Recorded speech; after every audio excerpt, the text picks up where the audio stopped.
अजी परिवार का प्रोफेशन बिल्कुल भी एंटरटेनमेंट से कहीं भी रिलेटेड नहीं था। फिर आप अगर एंटरटेनमेंट की बात करें, कॉमेडी में लिखने का बहुत बड़ा रोल है।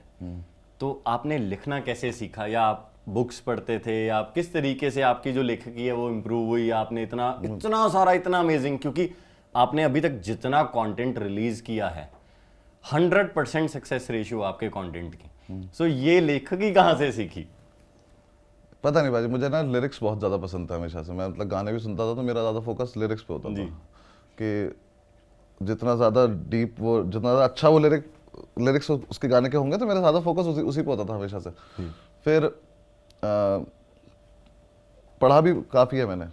कुछ तो फादर साहब ने थोड़ी एक वो लगा रखी थी कि अखबार पढ़ लिया करो, ये कर लिया वो कर लिया करो, तो उसमें भी मैं वही वाले पोर्शन ढूंढता था जिसमें किसी कलाकार का कोई इंटरव्यू लिखा है, क्या लिखा है कि कैसे करते हैं ये लोग, कैसे बात, तो वो सब करता रहता था मैं अपने मन में। फिर मैंने कॉलेज टाइम में पूरे में, उससे पहले जब डीयू में भी था, कहीं से तो नुसरत फतेह अली खान साहब हाथ लग गए हमारे। बस उनके गाने सुनने के बाद तो फिर वो नशा है उनका, कुछ भी नहीं कर सकते। बिल्कुल बिल्कुल। फिर वहां से समझ में आया कि अच्छा ये तो कोई और शायर लिख रहे हैं उनका मतलब, तो वो चलते चलते ना वो इतना बड़ा हो गया। फिर गुलजार साहब मिल गए। सो बेसिकली लिसनिंग से आपने सारा कुछ सीखा। ये सब मैं उस डायरेक्शन में था कि मुझे लगता था कि मुझे शायर बनना है, मुझे भी ऐसी शायरी लिखनी है। पर फिर जब मैंने लिखी तो वो बहुत घटिया थी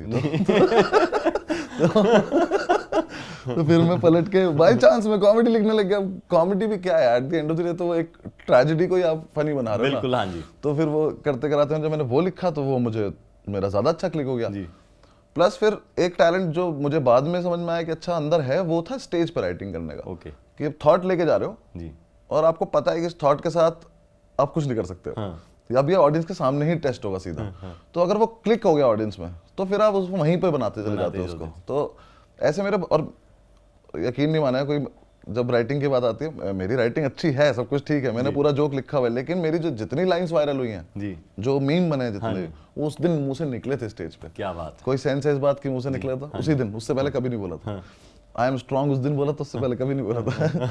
जो ये बड़ी वाला भी था, जब मैं बड़ी बोलना शुरू किया था, ये भी मतलब मैंने ऐसे मुंह से निकल गया मेरे, और उसके बाद मुझे लगा कि सही तो लग रहा है, इसको ऐसे ही फ्रेम कर लेते हैं।